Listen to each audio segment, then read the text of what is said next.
Asanteni sana, tuketi chini.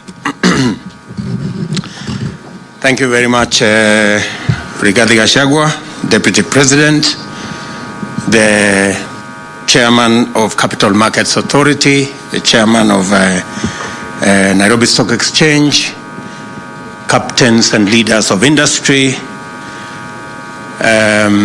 wananchi watukufu, hamjambo. Our government is committed to delivering significant, rapid, inclusive, and sustainable socio-economic transformation by undertaking impactful interventions in 5 key pillars of our development agenda. Ladies and gentlemen, we have a nation to feed. We have millions of Kenyan youth to employ. And we have to make affordable housing a reality in Kenya.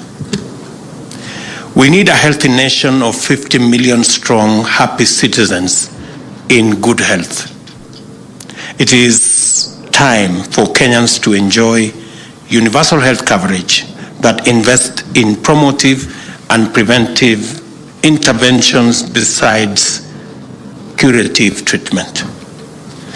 Our envisaged national transformation will be delivered on the back of a robust and empowered micro, small, and medium enterprise-sized enterprises sector, and it is also time to invest in a digital superhighway to facilitate young Kenyans to plug more firmly and deeply into the global digital economy, thereby enabling them create jobs, generate incomes on an unprecedented scale. In implementation efforts towards these priorities are the game changers of our socio-economic system that will unleash tremendous potential positive change while creating millions of jobs and dramatically increasing earnings and wealth. This grand assignment we have committed to requires the investment of immense amounts of resources at a time when we have tremendous challenges connected with the state of our public finances. A lot of our revenue is committed to servicing our financial obligations, and financing development is becoming even more challenging in our country. Yet, we cannot defer the possibilities that will be unlocked through investment in critical enablers of rapid transformation or postpone the promise of sustainable development to await debt repayment.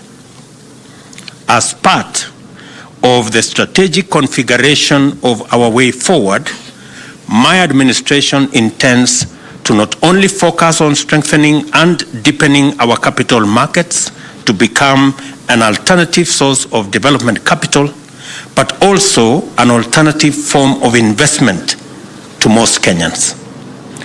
This is why we have established for the first time a State Department for Investment Promotion under a principal secretary in the Ministry of Industry, Trade, and Investment. To affirm this resolve, my administration will revitalize the capital markets by embarking on privatization of state-owned enterprises where divestiture is overdue and strategic, as well as the introduction of such innovative products as a domestic dollar-denominated bond. I have said and made a commitment, and I have asked the ministry concerned that between 5 and 10 public enterprises that are mature should be listed in the next 12 months. I expect that the private sector will work with the capital markets so that we can also have companies from the private sector listing in the Nairobi Stock Exchange. My government is prepared to work with companies that want to list in the stock exchange to overcome some of the challenges that you may have that are denying you the opportunity to list in the stock exchange. In order for us to do this, the government is embarking on review of the existing privatization law with a view to repealing it or replacing it with a legal and less inhibiting and more facilitative policy framework to steward rapid privatization processes. Even as we seek to strengthen and deepen the capital markets, we are cognizant of the need to protect and promote the small investors. I have instructed the Capital Markets Authority and other relevant departments to work on developing framework that places investor protection, including the enhancement of the Investor Compensation Fund, investor education, and strict enforcement of compliance by market intermediaries as the center of a re-energized capital markets. We must remember that the golden years of our capital market activities were inaugurated by Safaricom initial public offer in 2008, which generated intense public interest, attracting millions of small investors and bringing Mama Mboga to the security exchange. The strong economic performance of those years and the affordability and availability of credit were dividends of this strong public confidence and robust participation in our capital markets. As you will recall, the IPO was consequently oversubscribed by 532%. It is time to bring back those times, and today, as I ring the bell, I shall be inviting all Kenyans, the Hustler Nation, into the Nairobi Securities Exchange and take the Nairobi Securities Exchange to all Kenyans. I remember, and I want to ask the leadership of CDSC, is it? When I asked at that point in time how we can bring small investors, how we can bring ordinary Kenyans to buy into our bonds, we agreed on M-Kopa, but I'm told that M-Akiba, but it did only. There was only one bond list at that time, and it ended there. Mr. Njuguna, you are you're a big player. You understand how this should work. I am looking forward to the day when our bonds will be shared between the big players and the small players in equal measure.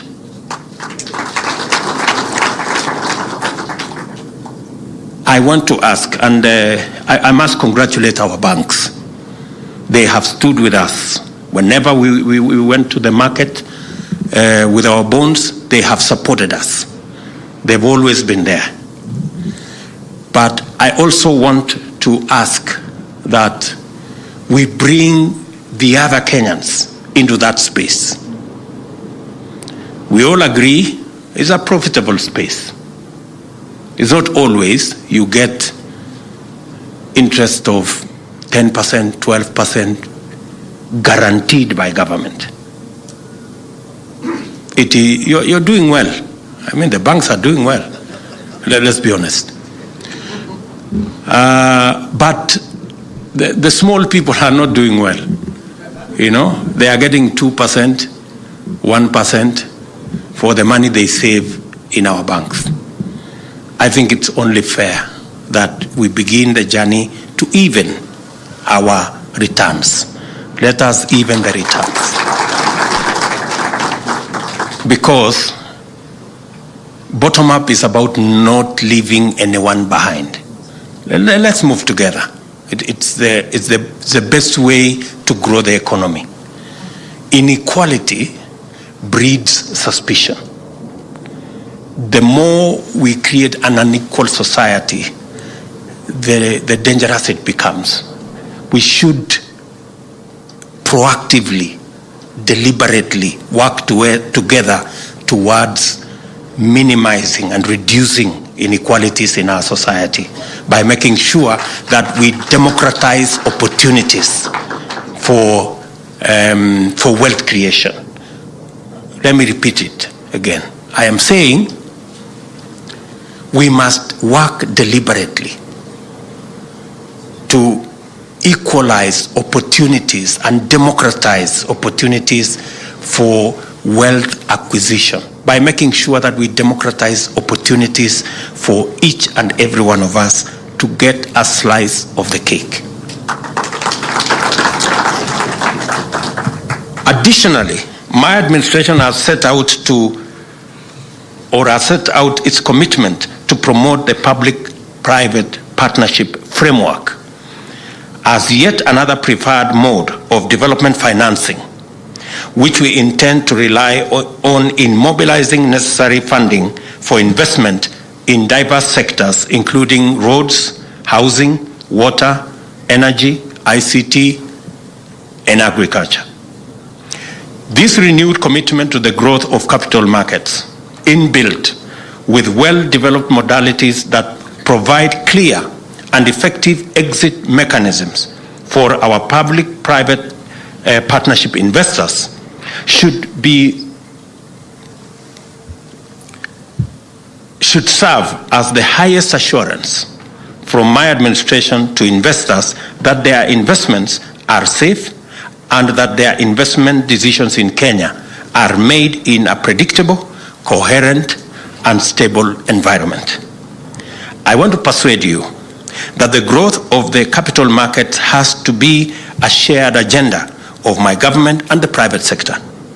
There is need for both sectors to work together in good faith, develop trust, and make reciprocal contribution to its success.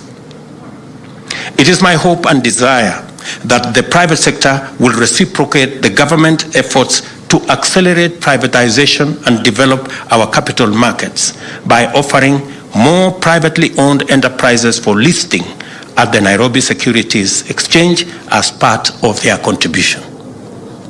And on this note, I want to congratulate Bio for beginning the journey to list in the stock exchange, and also congratulate Credit Bank. I am told that they too, Madam Korir, they too have gotten the necessary approvals to list in the stock exchange. That is a positive signal for all of us, including those of us in the public sector. The envisioned growth of the capital markets will be sustainable through processes that place due consideration to environmental protection and climate change mitigation. I challenge capital markets players to devise with innovative solutions and incentives that reward best practices based on environment, social, and governance principles. I have in mind, for example, such innovations as the issuance of green bonds and the establishment of a secondary market for our carbon credits. Finally, we expect all these measures to culminate in the significant promotion of Kenya's position in the world map of money centers alongside Johannesburg, Frankfurt, London, New York, Shanghai, Tokyo, and Dubai. 5 years ago, Kenya took its initial significant step towards this ambition of enacting the legislation to set up the Nairobi International Financial Center as an authority, as the basis for the formulation of the necessary incentive schemes to attract leading global financial players. We are now taking another step by setting up the proposed Nairobi Financial District. We are taking another step in that journey. We envision the district to be the world's newest and most exciting financial center, as well as the home of choice to the world's leading financial institutions, and envisage it establishing itself firmly as the best place to work and live. This is no idle dream. Nairobi is already a leading destination for international civil servants who work for various multilateral institutions.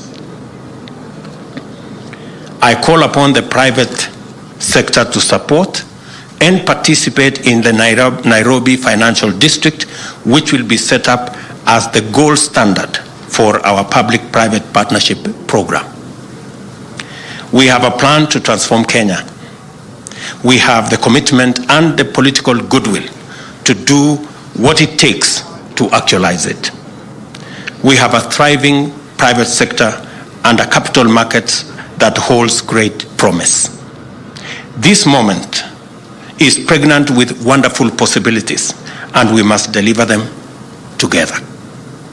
We stand on the cusp of an opportunity to renew the relationship between Kenyans of all walks of life with the Nairobi Securities Exchange, and to reaffirm the place of the capital markets in igniting and sustaining unprecedented national development and socio-economic transformation.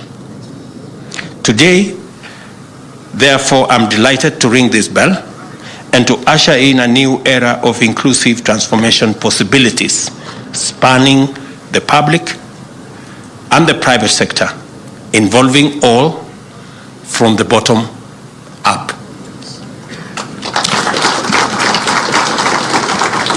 And let me assure my good brother Kili that I know the contribution of the pension ecosystem in the development of our country. I know what our pension system is doing in mobilizing savings. I am pleased to hear what you can do. You have said we should have given you an opportunity to build the expressway and to build the SGR using local resources. That is exciting. I want to tell you, those two are already done, but there is more we can do. We are discussing the construction of the dual carriageway to Mau Summit with investors. I will welcome you to put in a proposal, and your organizations. And it would really be exciting if we can deliver some of the huge infrastructure using our own resources, structured and mobilized in the correct manner, using the correct instruments. Because of what you have said, you have an appointment in my good office with your various organizations on Thursday afternoon at 2:30.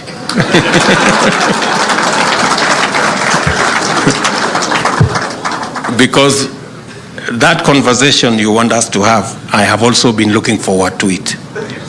So we will pick up from where we have left today, and I hope you mobilize your sector to come and have a conversation with us. We will continue to have this engagement. Nobody has the monopoly of all knowledge, but together we can build a genius economy if we work together. So I am very confident that working together with respect and making sure that we are courteous to one another, we can be able to, and we do not have a choice. Failure, good people, is not an option. This is our country. Collectively, we must work at it and make sure that we all succeed. As my good deputy has said, we are prepared to listen. We want to give way if we have a good idea and you have a better idea. we will agree to give way our good idea for your better idea, because that's the only way we can take Kenya forward. So I want to say thank you very much. I am really proud to be part of this event that hopefully, as I have said earlier, will unlock the potential that exists in Kenya and in Kenyans, and make sure that nobody is left behind. Asanteni sana. I request Your Excellency briefly to remain on stage, very briefly, Your Excellency, sir, and request the chairperson and the CEO